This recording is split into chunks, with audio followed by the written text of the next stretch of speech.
WOCA. Ocala.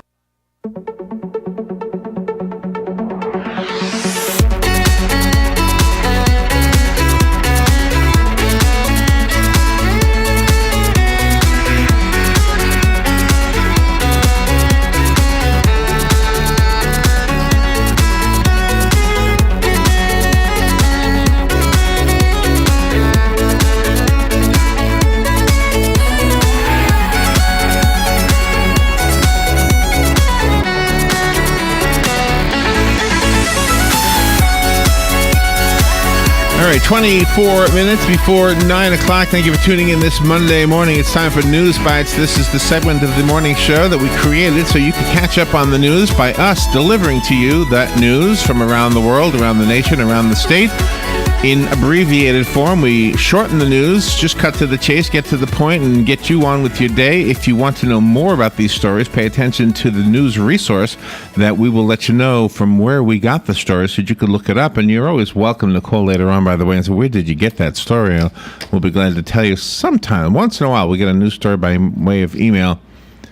And it's kind of pointless to say we got it by email, which is why I had this question posed: how do you have a story without a source? Well, that's the answer, because if it comes by email and it's a reliable source, then I can't obviously tell you the person who sent it to me. Very rare. Most of the times, these are stories that come from ABC or Reuters or Associated Press. Anyway, so the first one is from ABC. Another deadly blast has rocked the Russian city of Volgograd, killing at least 14 people aboard a trolley bus during this morning's commute. The explosion comes a day after a suicide bombing in the city killed at least 17 people and injured more than 40. The explosions raised concerns about terrorism 6 weeks before Russia hosts the 2014 Winter Olympic Games in Sochi. At least 14 people were killed in the trolleybus explosion and at least 28 people injured, according to the Russian Health Ministry. A 5 to 7 month old baby suffered multiple head injuries and was not likely to survive, according to a health minister there. The baby's gender was not released. A total of 27 people are in hospitals because of this morning's explosions, including 3 children. The condition of most patients is from relatively satisfactory to moderately severe. Another explosion in Russia this morning. And rockets from Lebanon struck northern Israel yesterday, causing no injuries but sparking an Israeli reprisal shelling in a rare fire-up between the two countries. Residents of the northern Israel town of Kiryat Shimona awoke to 2 large explosions. Israeli police spokesman Mickey Rosenfeld said the rocket fire caused no injuries or damage. Shortly after, the Israeli military said it responded with artillery fired toward the source of the launch. Lebanon's state news agency said the border area was shelled after the rockets hit Israel. The agency said more than 20 shells hit the mountainous region around the southern Lebanese border area of Rashara, reported by ABC News. And this story is from the Associated Press. A Southern California church nativity scene is featuring a bloody Trayvon Martin in place of the infant Jesus in an effort to stir a community conversation about gun violence. The nativity scene on the lawn of the Claremont United Methodist Church, which shows Martin in a hoodie, slumped over and bleeding, was created by 57-year-old congregant and artist John Zachary. Zachary, who in the past has created installations addressing homelessness and poverty, said he wanted to make the nativity relevant to modern times and generate a community conversation. According to the Los Angeles Times, Zachary said he chose to focus on the Florida teenager whose shooting death captured the nation to draw a parallel to the dark times in which Jesus was born, but some faithful have shuddered at the depiction and called it sacrilegious. Retiree Viola Saunders, who stopped and took some pictures of the scene with her phone, said she thought the nativity was too sacred to modify. The White House is coming under pressure from some of its closest allies on health care reform to name a chief executive to run its federal health insurance marketplace and allay the concerns of insurers after the rocky rollout of Obamacare. Advocates have been quietly pushing the idea of a CEO who would set marketplace rules, coordinate with insurers and state regulators on the health plans offered for sale, supervise enrollment campaigns, and oversee technology, according to several sources familiar with discussions between advocates and the Obama administration, reported by Reuters. And this is from ABC News. The Coast Guard is searching for a man who went overboard from a Royal Caribbean cruise ship as it headed towards Puerto Rico.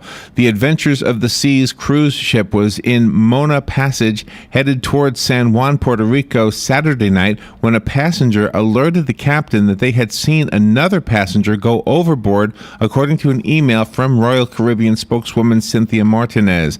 The captain immediately turned the ship around and alerted authorities. The Coast Guard identified the passenger as 26-year-old Tien Phu Nguyen, who was on the cruise with his family.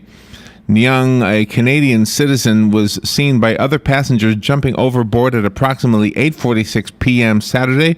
According to Martinez, closed-circuit cameras aboard the ship also caught the man going overboard. As soon as the Coast Guard was notified, an air station helicopter was launched and the U.S. Coast Guard cutter Cushing was diverted to search for him. So far, no explanation as to why he jumped, apparently intentionally. The Syrian President Bashar al-Assad has sent a private message to Pope Francis as a delegation from Damascus visiting the Vatican met with the pontiff's two most senior diplomatic representatives on Saturday. The contents of the message were not disclosed by the Vatican, which said in a statement simply that Joseph Zweig, a Syrian government minister, had met both Francis' Secretary of State, Archbishop Pietro Parolin, and the Foreign Secretary, Archbishop Dominique Mamberti. The delegation brought a message from President Assad for the Holy Father and outlined the position of the Syrian government, reported by The Guardian.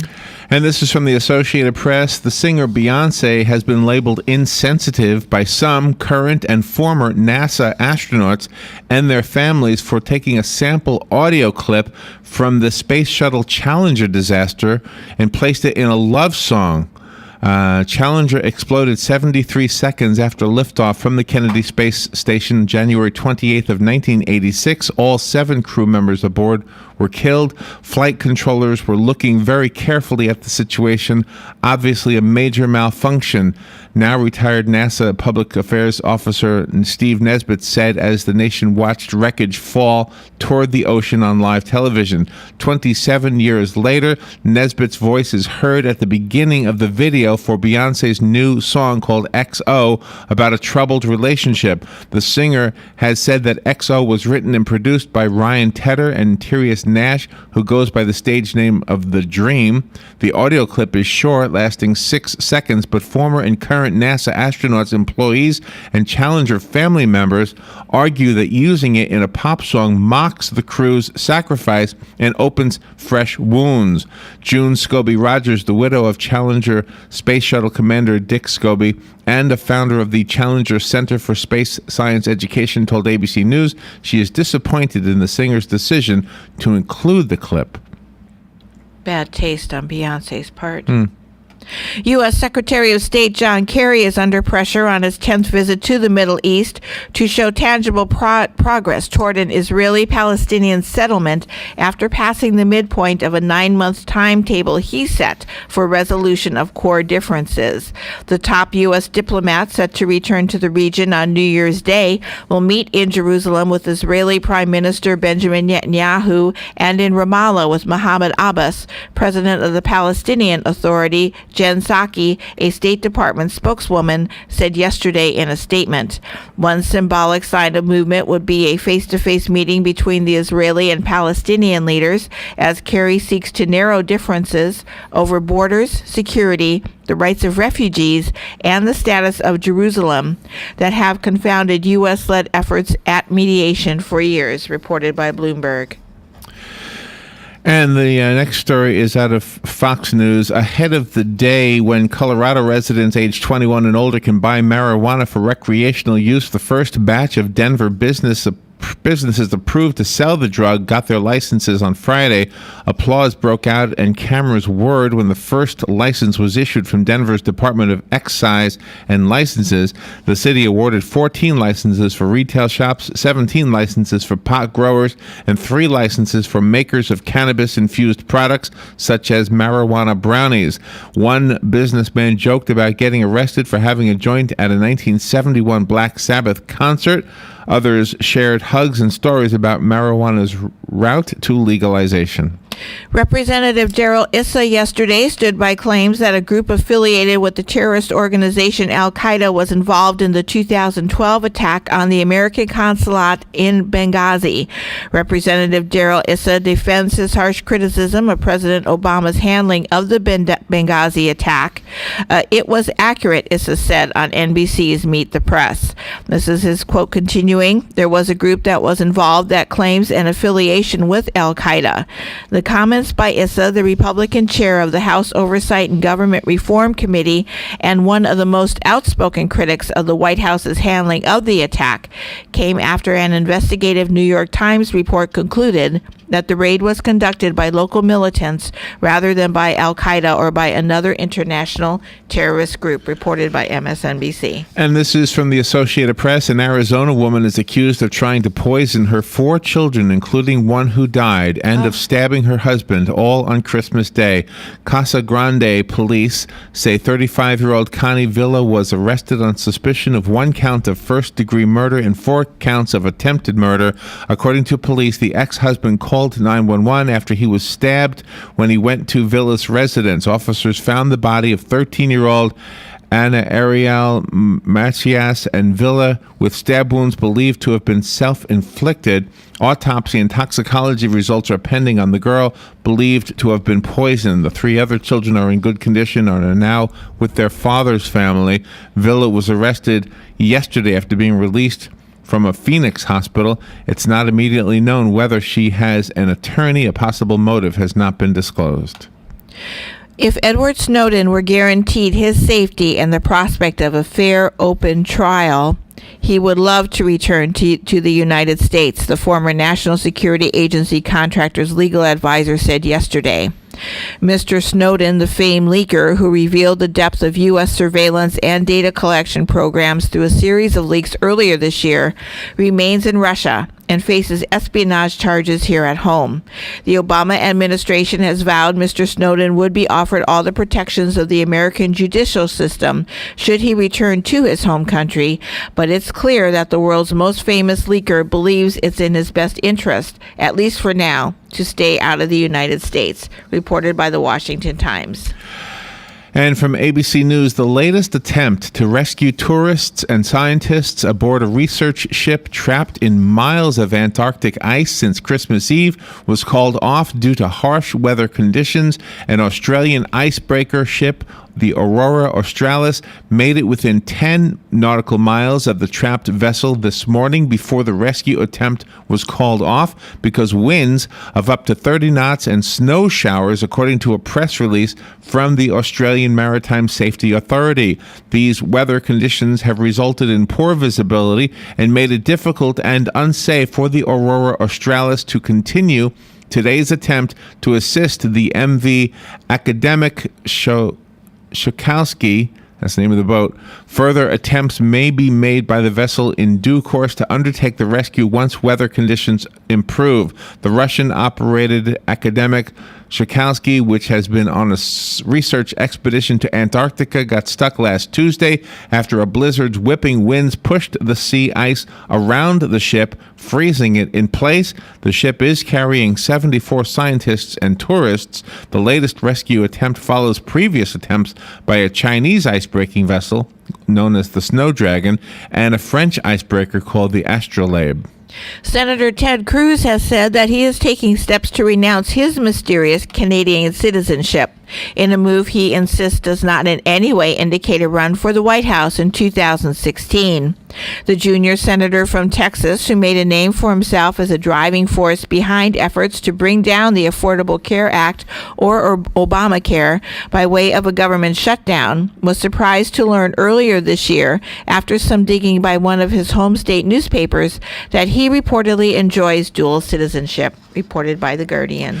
And from the Associated Press, the celebrated French tightrope walker and chair balancer known as Henry's, who balanced high above the Alps, Niagara Falls, and for months over a supermarket in his hometown, has died. Maurice Vincent, a senator and the mayor of Saint Etienne, said in a statement that Henry's died on Friday. Henry's, whose real name is Henri Requetin, once walked along the cable that carries cable cars to the summit of the Aiguille du Midi in the Alps. Vincent said Henry's once balanced above the Grand Canyon, and that such international stunts helped promote Saint Etienne around the world. At Niagara Falls in 1975, he balanced on a platform attached to a motorcycle that his friend rode across the cable over the Whirlpool Rapids, all while Requetin's wife hung from a pole that he carried on his shoulders, according to the Niagara Falls Public Library. And Henry's is dead. He died. Doesn't say how old. Does it say how old he was? And anyway, so he's gone. A German magazine lifted the lid on the operations of the National Security Agency's hacking unit yesterday, reporting that American spies intercepted computer deliveries, exploit hardware vulnerabilities, and even hijacked Microsoft's internal reporting system to spy on their targets. Der Spiegel's revelations relate to a division of the NSA known as Tailored Access Operations, which is painted as an elite team of hackers specializing in stealing data from the toughest of targets. Citing internal NSA documents, the magazine said yesterday that TAO's mission was getting the ungettable, and quoted an unnamed intelligence official as saying that TAO had gathered some of the most significant intelligence our country has ever seen, reported by CBS News. And from the Associated Press, the glory days are back for the Today Show this morning, one day for today at least, with NBC's morning show bringing back Bryant Gumbel and Jane Pauley for a one-day nostalgia turn as co-hosts. Bryant Gumbel and Jane Pauley, who worked together on the Today Show from 1982 until 1989, joined Matt Lauer today to co-host. It wasn't ceremonial, though. Savannah Guthrie and Natalie Morales, who are normally there these days, were both off of work. Gumbel and Pauley actually had to do work. Gumbel acknowledged that getting back to the early start was difficult. Pauley said the fast pace makes the experience go like a bat out of heck. Not everyone's memory was clear, though. A sign held up by a fan outside of the studio misspelled Bryant Gumbel's name. Pervez Musharraf, the former Pakistan president, yesterday denounced a treason trial due to open against him on Wednesday as a vendetta by a government determined to snuff out his efforts to return to power at the ballot box. The trial marks the first time either a former military chief or head of state has been tried in a court of law, and could put the government on a collision course with the military. The former army chief claimed that Pakistan's military was fully behind him, but laughed off suggestions that they would stage a coup in response to any sentencing. This is reported by The Telegraph. And from ABC News, the A&E Network's decision to bring back the reality star Phil Robertson to the show Duck Dynasty is causing as much controversy as its decision to fire him. A conservative religious group that petitioned the A&E Network to have Phil Robertson reinstated on Duck Dynasty is now asking the network to reflect their biblical-based values. In a statement, Chris Stone, founder of Faith Driven Consumer, which started the IStandWithPhil.com petition, questioned whether religious conservative fans were being heard by the network. Do they also now embrace the biblically based values and worldview held by the Robertson family and millions of faith-driven consumers? Was a question that Stone wrote in his blog. The IStandWithPhil.com petition amassed more than 260,000 signatures by the time Robertson was reinstated by A&E. Laura Walker, a 63-year-old paralegal, is looking for work, applying for at least 3 jobs a week since January of 2013, when she was laid off. Until today, she could count on $450 a week in federal unemployment benefits for help. Now, those checks will disappear, just as they will for 1.3 million other Americans whose emergency aid ran out yesterday. Walker is quoted as saying, "Not all of us have savings, and a lot of us have to take care of family because of what happened in the economy." She shares an apartment with her unemployed son, his wife, and 2 children. "It's going to put my family and me out in the streets," reported by Bloomberg. And from CBS News, an Arctic air mass in the central part of the United States is sending temperatures plummeting, while a storm system off the northeast coast will bring heavy snow to parts of New England through early today, according to the National Weather Service. And for New Year's Eve, Danielle Niles, a meteorologist for CBS's Boston station WBZ, says expect a cold beginning to 2014. The issue is going to be the wind, she reports, for Boston. It'll kick up behind a cold front Tuesday evening, gusting to 30 miles per hour at times Tuesday night. Skies will be mostly clear, but wind chill values will be frigid. And just an additional note, just because we live here, our cold temperatures probably won't get that cold, and we won't see them until around Friday. Lebanese President Michael Simon made the announcement in a televised address after the funeral of a senior Lebanese politician killed in a car bomb attack. He said it would help fight terrorism. He's referring to an army grant of $38 billion. The Shia Hezbollah movement backs him. Saudi Arabia said Hezbollah has taken opposite sides in the Syrian conflict. Saudi Arabia's decision to grant the aid to the Lebanese army is a clear attempt to counter Iran's influence in Lebanon, which it exercises through the power of the Shia militant group Hezbollah.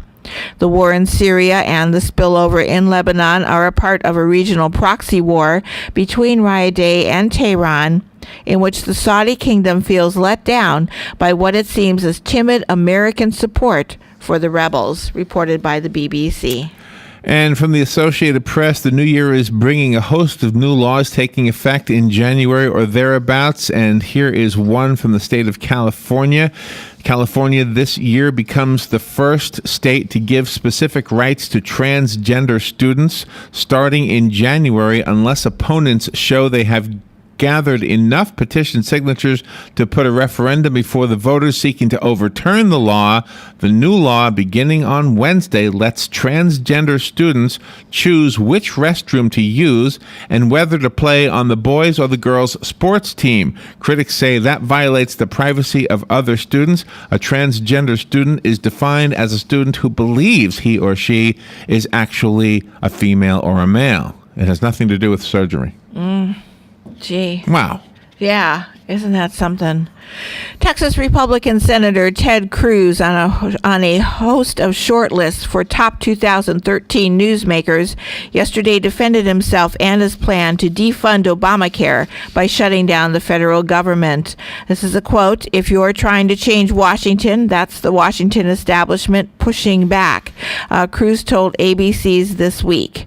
In October, after barnstorming the country to garner public support for the defunding effort, Cruz helped convince Republicans not to fund the federal government unless the deal was tied to big changes for President Obama's signature health care law, reported by Fox News. And more than 1.1 million people enrolled in health care coverage through the federal marketplace between October the 1st and December the 24th.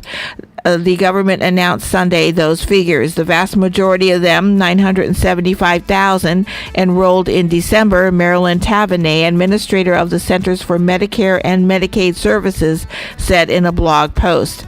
She called it a welcome surge in enrollment due to, in part, to improvements that the notoriously glitch-plagued website healthcare.gov. It's unclear how many people who visited the site were unable to use it. This is a problem that was shared by millions across the country. On December 23rd alone, the site saw nearly 2 million page viewers, and the call center received more than 250,000 calls, reported by CNN. All right, that's all the time we have for News Bites. Remember, we create this segment so that we can put news back in News Talk from our end, and from your end, it gives you an opportunity to turn on the radio and hear as many stories as we can possibly squeeze in a 20 or 25-minute segment. We do this and give you the information so that you can look up the stories online by going to the news resource that we cite each time we read one of those stories. Remember, if you'd like to advertise on this segment or on any segment on WOCA, give us a call at 732-8000. Speak to one of our sales executives, or better yet, come in, sit across the desk from one of our sales executives. He or she will explain to you how it works and how we can take your information, put it on our airwaves, and bring business to you. Robin, how many stories did we get done today? 27. Not bad. Yeah. 27. Wow. That was great. Kind of outdid ourselves, didn't we? I think so. All right, we'll take a little break and we'll be right back.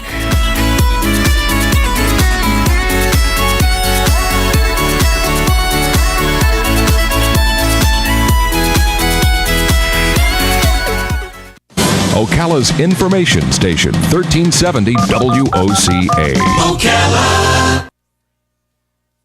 ABC News Now, I'm Joan Bennett.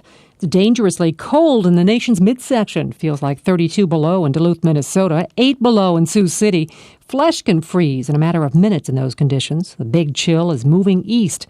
They're still trying to rescue dozens of scientists and tourists aboard that Russian research ship trapped in Antarctic ice since Christmas Eve. If an Australian icebreaker can't make it through, they may have to be airlifted to safety, a few at a time. Time's running out for a Northern California family whose daughter has been declared brain dead after complications from a tonsillectomy. At 5 o'clock Pacific time today, a court order will expire, and Children's Hospital Oakland plans to take 13-year-old Jahai McMath off life support. The family's looking for a long-term care facility for her. New rule in the Miramar neighborhood in Lakewood Ranch, Florida, bans children from playing in the streets. That's caused a minor uproar among residents. This is ABC News. If you're a homeowner who's faithfully made your mortgage payments, you deserve thanks for doing the right thing. And I'd like to tell you about a powerful financial tool that rewards your commitment. Hi, I'm Jay Farner, president of Quicken Loans, and the tool that I'm talking about is the Home Affordable Refinance Program, or HARP. HARP is designed to help you lower your mortgage payments. It's for homeowners who are current on their mortgage payments, but due to the housing market may have little or no equity left in their home. And even if you were unable to get a HARP loan in the past, new guidelines mean that now you may be eligible. More than 2.5 million homeowners have already taken advantage of HARP and are saving an average of $250 a month. If you're one of the millions yet to take advantage, call us today at 800-QUICKEN. To learn more, call Quicken Loans today at 800-QUICKEN or go to QuickenLoans.com. That number again is 800-QUICKEN. Important terms and conditions apply. Call us for cost information. Equal housing lender. Licensed in all 50 states. NMLS number 3030. The weather is brought to you by myfwc.com. Life jackets save lives. Wear it, Florida. A nice day today with intervals of clouds and sunshine and a high of 69 to 73. It'll be mostly cloudy tonight with a low of 52 inland to 58 along the coast. Tomorrow, intervals of clouds and sun, high 69 to 73. For Wednesday, New Year's Day, plenty of clouds along with a shower or two, highs in the upper 60s to lower 70s. From the Florida Weather Center, I'm meteorologist Joe Lundberg.